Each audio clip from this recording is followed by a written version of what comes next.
ये डिबेट कि फ्रीबीज क्या हैं और वेलफेयर क्या सिर्फ इकोनॉमिक पॉलिसी का सवाल नहीं रहा, बल्कि 2026 के इलेक्शन कैलेंडर के बीच एक फुल ब्लोन कॉन्स्टिट्यूशनल और पॉलिटिकल शोडाउन बन चुका है। हाल ही में chief justice Suryakant and justice Joymalya Bagchi की बेंच ने ये कहा that distribution of state largesse to individuals at a large scale is different from investing state largesse in public welfare schemes. That distinction should be kept in mind. तब court room के बाहर भी इस sentence का eco सुनाई दिया, political war room से लेकर इलेक्शन कमीशन के कॉरिडोर्स तक। ये ऑब्जर्वेशंस ऐसे वक्त में आई हैं जब कंट्री ऑलरेडी इलेक्शन मोड में है। वेस्ट बंगाल में 2026 असेंबली इलेक्शंस के पहले पॉलिटिकल टेम्परेचर बॉइलिंग पॉइंट पर है। बिहार में वोटर लिस्ट रिवीजन और SIR कंट्रोवर्सी सुप्रीम कोर्ट तक पहुंच चुकी है और पार्लियामेंट के मॉनसून सेशन 2025 से ही इलेक्शन रिफॉर्म्स, इलेक्शन कमीशन के पावर्स और मनी पॉलिटिक्स पर हीटेड डिबेट चल रही हैं। हर पार्टी का मैनिफेस्टो ऑलमोस्ट रेडी है और हर मैनिफेस्टो में फ्री शब्द किसी न किसी फॉर्म में घुसा हुआ है। Free electricity, free bus rides, free ration, free laptops, free cycles, free health insurance, free cash transfers. इसी कंटेक्स्ट में एडवोकेट अश्विनी कुमार उपाध्याय ने कोर्ट से अर्ली लिस्टिंग मांगी अपनी 2022 वाली PIL की, जिसमें उन्होंने डिमांड किया है कि इरैशनल फ्रीबीज को representation of the people act 1951 के सेक्शन 123 के अंडर करप्ट प्रैक्टिस डिक्लेयर किया जाए। कोर्ट रूम में उनका सबमिशन ब्लंट था। जब पिटीशन फाइल हुई थी तब नेशन पर ₹1.5 लाख करोड़ का डेट था और अब वो 2.5 लाख करोड़ हो चुका है। उन्होंने कहा that every Indian was in debt and yet the state continued to rain freebies before elections. जैसे ही ये मामला चीफ जस्टिस ने सुना, उनका रिएक्शन इक्वली ब्लंट था।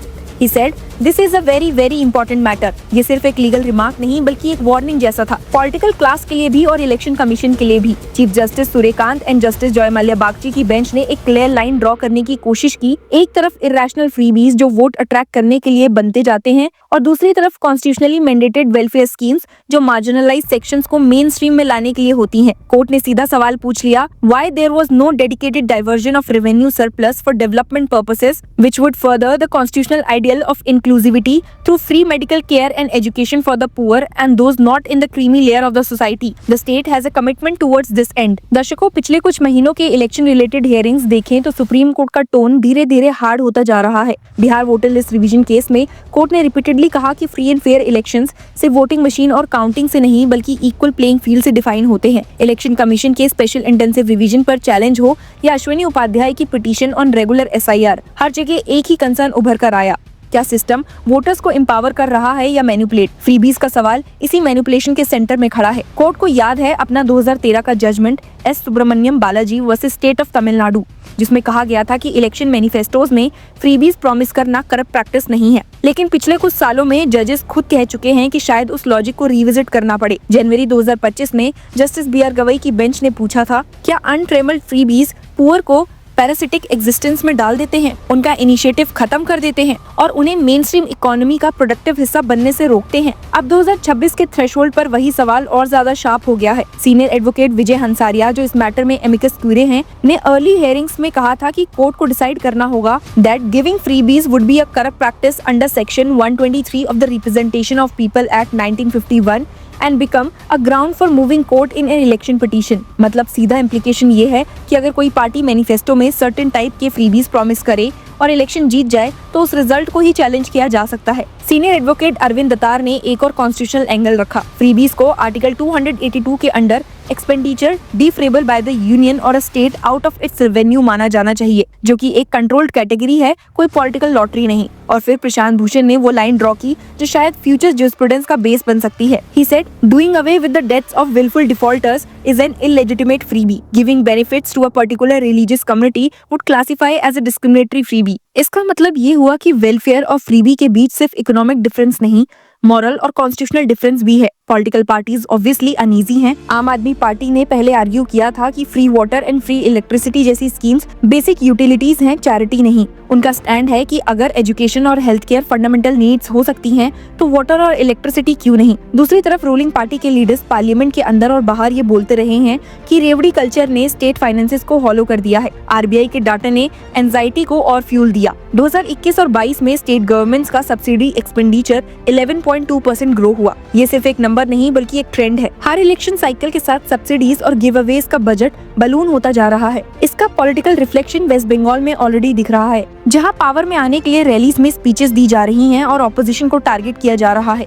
शुभेंदु अधिकारी जो लीडर ऑफ ऑपोजिशन है, एक तरफ ममता बनर्जी के खिलाफ 100 करोड़ का डेफेमेशन सूट फाइल कर चुके हैं, तो दूसरी तरफ कलकत्ता हाई कोर्ट में मल्टीपल PILs और इंटरिम एप्लीकेशंस चल रही हैं central forces deployment, law and order, voter intimidation और इलेक्शन प्रिपेयर्डनेस पर। इसी तरह बाकी स्टेट्स में भी इलेक्शन पॉलिटिक्स अपने पीक पर है। इसी बीच सुप्रीम कोर्ट का ये ऑब्जर्वेशन आता है कि launching welfare schemes was an obligation the state had to achieve under the directive principles of state policy in the constitution. मतलब कोर्ट वेलफेयर को रिजेक्ट नहीं कर रहा बल्कि उसको कॉन्स्टिट्यूशनल ड्यूटी कह रहा है, पर साथ ही ये भी कह रहा है कि irrational distribution of state money सिर्फ वोट्स के लिए कॉन्स्टिट्यूशन के स्पिरिट के खिलाफ है। कोर्ट ने ये भी पूछा कि स्टेट्स अपने रेवेन्यू सरप्लस का एक डेडिकेटेड हिस्सा क्यों हेल्थ और एजुकेशन जैसे लॉन्ग टर्म डेवलपमेंट के लिए एयरमार्क नहीं करती। ये सवाल इनडायरेक्टली पॉलिटिकल मैनिफेस्टो पर भी लगता है, क्योंकि मैनिफेस्टो में ज्यादातर शॉर्ट टर्म विजिबल बेनिफिट्स होते हैं, टीवी, फ्रिज, साइकिल, कैश, पर लॉन्ग टर्म इनविजिबल इन्वेस्टमेंट्स कम। इस पर PIL डिमांड ये है कि जो पार्टीज फ्रीबीज का मिसयूज करें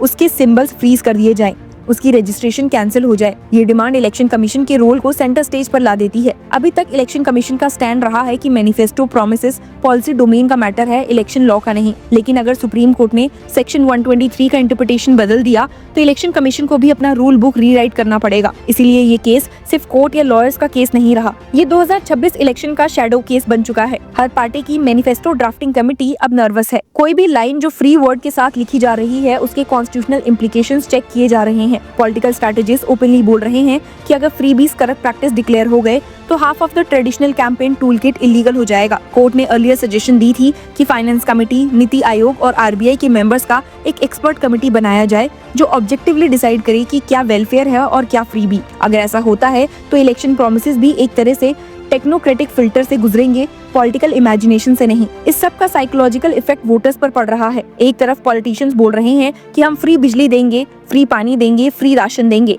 दूसरी तरफ सुप्रीम कोर्ट कह रहा है इनडिस्क्रिमिनेट फ्रीबीज स्टेट फाइनेंसेस को ब्लीड कर देते हैं और लॉन्ग टर्म डेवलपमेंट को हर्ट करते हैं। कोर्ट का रिपीटेड एम्फेसिस इसी टेंशन को कैप्चर करता है।